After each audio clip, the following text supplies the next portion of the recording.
Olá, meus caros. A gente começa agora mais uma aula aqui na Maratona de Carreiras Jurídicas da Verbo Jurídico. Eu sou Gustavo Fernandes, sou juiz do TJDFT, professor de Direito Administrativo e Direito Constitucional já há muito tempo e autor de obras jurídicas. Sem perder tempo, a gente vai tratar desse tema aqui, ó.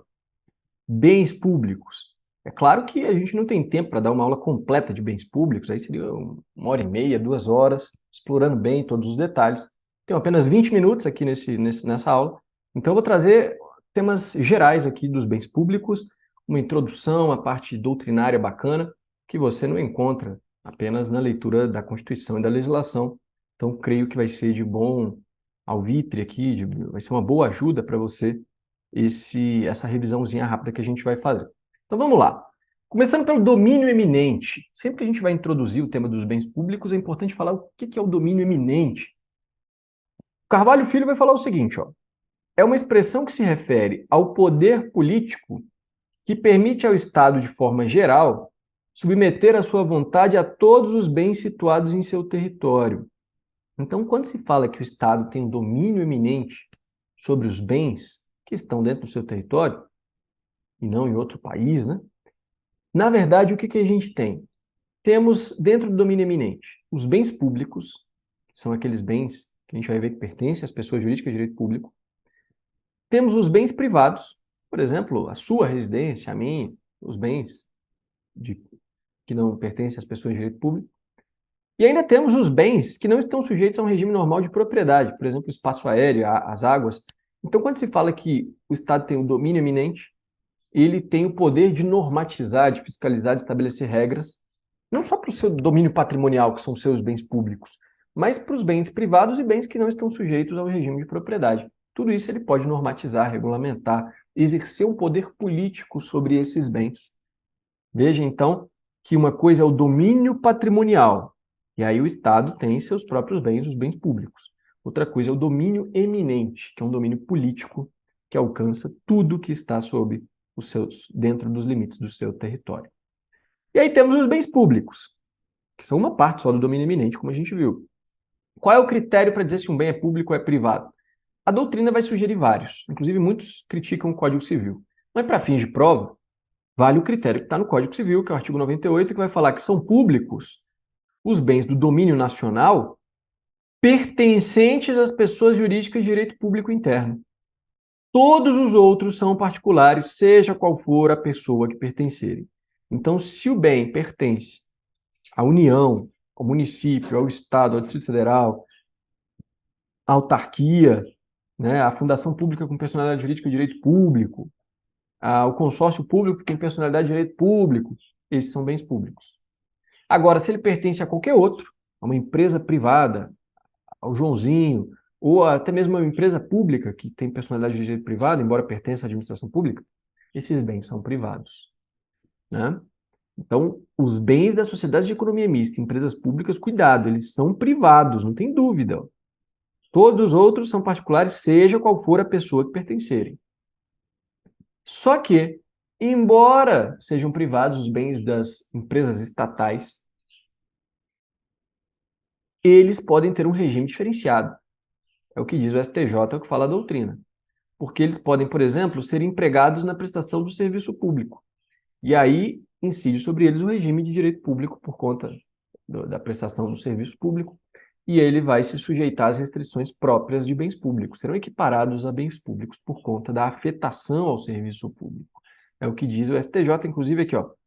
Tem até uma tese, né, fixada pelo STJ. Os bens integrantes do acervo patrimonial das sociedades de economia mista, sujeitos a uma destinação pública, equiparam-se a bens públicos, sendo, portanto, insuscetíveis de uso capião e tudo mais. Então vai ter, até é preciso destacar bem aqui, vai ter uma parcela da doutrina que vai falar os bens das empresas estatais, quando diretamente empregados na prestação do serviço público, se equiparam aos públicos, embora sejam bens privados. Outros vão até ser um pouco mais flexíveis, não só os que diretamente são empregados na prestação do serviço público, mas aqueles que, de alguma forma, se retirados ali da pessoa, prejudiquem o serviço público ou alguma outra destinação pública, também são equiparados. Essa me parece a tese mais correta. E tem gente, minoritariamente, o professor Eli Lopes Meireles, por exemplo, que vai falar que os bens das estatais são públicos, contrariando o que diz o 98 do Código Civil. Porque ele fala que eles ficam sob administração particular, mas eles são públicos porque eles são, na verdade, eles pertenceriam, por exemplo, se é uma empresa estatal federal, à União. Ela apenas permite que haja uma administração pela empresa pública, mas não me parece correto porque a empresa pública tem sua própria personalidade jurídica e seus próprios bens. De qualquer maneira, é uma posição respeitável. Ele, Lopes Meirelles, ele vai falar, ó, a origem e a natureza total predominante desses bens continuam sendo públicas. Sua destinação é de interesse público. Apenas a administração é confiada a uma entidade de personalidade privada, que os utilizará na forma da lei instituidora e do estatuto regedor da instituição. Tese minoritária. Beleza. O Carvalho Filho vai trazer uma exceção aos bens públicos como sendo aqueles que só pertencem à pessoa jurídica de direito público. Ele vai falar, olha, existe um bem público que pertence e que pode pertencer a pessoas privadas, por conta da previsão da Lei 11.284, que a gente estuda lá no direito ambiental, e ela vai falar que são florestas públicas aquelas que se localizam nos estados e tal, União, enfim, e também nas entidades da administração indireta, sem detalhar se elas têm personalidade de direito público ou privado. Então, mesmo aquelas localizadas no âmbito ali das empresas estatais, seriam consideradas florestas públicas, que seriam bens públicos. E parece que é mais um equívoco do legislador do que efetivamente considerar como um bem público, mas enfim, tem essa exceção segundo o Carvalho Filho. Esses bens públicos, que são os que pertencem às pessoas jurídicas de direito público, eles podem ser corpóreos, incorpóreos, móveis, imóveis, semoventes, direitos, ações, créditos, então podem ser de qualquer natureza, assim como os bens privados. O ponto mais importante dos bens públicos, que é o foco aqui dessa nossa mini aula, é a classificação. Tem vários critérios. O principal, a letra A, primeiro critério, é quanto à destinação ou afetação desses bens. E é o critério legal, utilizado pelo artigo 99 do Código Civil, que vai falar, são bens públicos. Inciso 1. Os de uso comum do povo, como rios, mares, estradas, ruas e praças. 2. Os de uso especial, como edifícios e terrenos destinados ao serviço público. E os dominicais, que constituem o patrimônio das pessoas jurídicas de direito público como objeto de direito pessoal real de cada uma delas, e nos termos do parágrafo único, consideram-se dominicais os bens pertencentes às pessoas jurídicas de direito público a que se tem dado estrutura de direito privado. Então são aqueles bens que não estão afetados, que não estão sendo utilizados para um fim público. Então eles têm estrutura de direito privado. Por isso que eles são assim definidos, são os dominicais. Então veja, qual que é o verdadeiro critério dessa classificação do 99? É a destinação, né? É a destinação ou afetação, se estão afetados a um interesse público. O de uso comum do povo, do inciso 1, são aqueles destinados ao uso coletivo. Então, as praças, as ruas, né? Estradas. Os de uso especial não são para o uso coletivo, o uso da própria administração, como prédios públicos, repartições públicas. Mas existem aqueles que indiretamente estão no uso da administração, como terras indígenas. Então, é comum na prova falar que as terras indígenas seriam bens dominicais. Não, eles estão sob o uso especial, indiretamente da administração pública, mas estão, né? Terras indígenas. Também cemitérios públicos, hospitais públicos, aeroportos, escolas públicas, os bens móveis utilizados na prestação do serviço público, e a doutrina ainda alerta que eles não perdem a característica de bens de uso especial, ainda que delegados a particulares que prestam serviço público.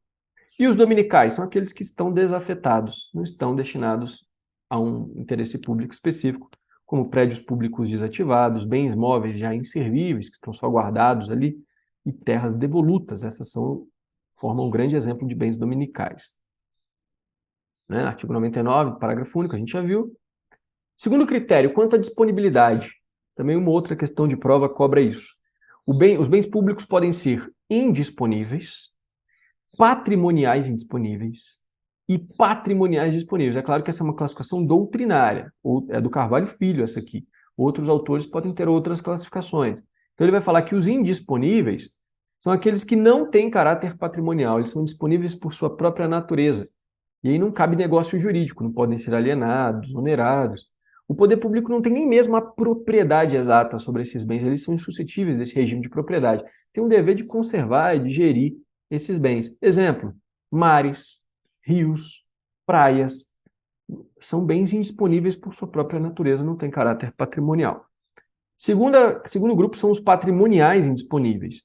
São aqueles que até podem ser avaliados pecuniariamente, mas por estarem afetados a um interesse público, eles não podem ser alienados. Exemplo, os bens de uso especial. Então, um prédio público que está sendo utilizado para prestação de serviço público, enquanto destinado àquele serviço, ele não pode ser vendido, não pode ser alienado. Também os bens de uso comum do povo, que tenham natureza patrimonial, como praças. Então, veja que bens de uso comum do povo poderiam ser indisponíveis pela natureza, como mares e rios, ou podem ser patrimoniais indisponíveis. Eles são disponíveis porque estão afetados ao uso coletivo, mas eles têm natureza patrimonial, como praças. E tem os patrimoniais disponíveis, que são os bens dominicais, os que não estão destinados a nenhuma finalidade pública e podem ser alienados. E, por fim, quanto à titularidade, depende do ente político que tem a titularidade do bem, pode ser um bem público federal, um bem público estadual, distrital ou municipal. Lembre-se que a Constituição, lá no artigo 20, ela vai trazer os bens da União. E no artigo 26, os bens dos estados. Ela não fala dos bens dos municípios, embora eles existam, obviamente, um prédio público municipal, né? Existem bens municipais e bens distritais, embora a Constituição não trabalhe esses dois. Mas entende-se que o rol do artigo 20 e o rol do artigo 26, que é uma matéria tanto de direito administrativo quanto de direito constitucional, são róis exemplificativos, né? Eles não definem todos os bens da União, são apenas os mais importantes ali, destacados na Constituição. Para a gente fechar esse encontro, eu quero só falar do regime jurídico dos bens públicos, porque são dois regimes. Temos os bens do domínio público do Estado e temos os bens do domínio privado do Estado. Começando pelos bens de domínio público do Estado. São os bens de uso comum do povo e os de uso especial. Então, artigo 98, incisos 1 e 2 do Código Civil. São os bens que são regidos pelo direito público, não pelo direito comum, é o direito público, né? Ao contrário dos bens dominicais, que são os bens do domínio privado do Estado e vão ser regidos parcialmente pelo direito privado. É o que fala o professor Cretella Júnior. Ele vai falar o seguinte, ó: bens de domínio público são o conjunto das coisas móveis e imóveis de que é detentora a administração, afetados ou ao seu uso próprio ou ao uso direto ou indireto da coletividade, submetidos a um regime de direito público derrogatório e exorbitante do direito comum. E aí é por isso que o artigo 100 do Código Civil, veja que a gente começou do 98, 99, artigo 100, vai falar o seguinte, ó: os bens públicos de uso comum do povo e de uso especial, que são os bens do domínio público do Estado, são inalienáveis enquanto conservarem essa qualificação. Não podem ser alienados, né? Só se forem desafetados, a gente vai ver. Então, eles não conservarão mais a sua qualificação, serão dominicais e aí podem ser alienados. Então, veja que para classificar o bem como do domínio público ou do domínio privado, eu preciso saber se ele está afetado ou não. É a afetação. O bem afetado, utilizado a um fim público. O bem desafetado, não está utilizado a uma finalidade pública. E o Carvalho Filho vai trazer que a afetação e a desafetação são fatos administrativos, pelos quais se atribui a destinação pública a um bem ou se retira. Nunca vi cair em prova, mas a afetação alguns chamam de consagração e desafetação chama de desconsagração. E a afetação e a desafetação, em regra, são expressas, mas a doutrina admite a afetação e a desafetação tácitas, que são aquelas em que não há uma manifestação expressa, mas é permitida tacitamente. Exemplo da de Pietro, a desocupação de um imóvel. Se a desocupação de um imóvel público ele fica ali largado, ela entende como uma desafetação tácita. Ou a destruição de uma biblioteca pública por um incêndio. Veja que nem tinha vontade de parar com um serviço público, mas por um fato da natureza houve a destruição da biblioteca, houve a desafetação tácita do bem. O Carvalho Filho, que geralmente é minoritário em muitos pontos, embora seja o meu autor favorito, ele vai falar que também, que tacitamente é possível a afetação e a desafetação, embora ele reconheça que o tema é controvertido. Mas então eu já trago dois grandes autores, Carvalho Filho e de Pietro, falando que é possível tacitamente afetar e desafetar, então na prova eu sugiro essa linha de pensamento. Agora, cuidado, não significa desafetação tácita o simples não uso. O não uso não necessariamente é desafetação tácita. Exemplo da de Pietro, uma rua que não está sendo utilizada. Aqui em cá, aqui mesmo tem uma rua aqui atrás da minha casa, cara, não é utilizada. E quer dizer que foi desafetada, deixou de ser um bem público de uso comum do povo? Não. Aí, nesse caso, tem que ter um ato expresso de desafetação.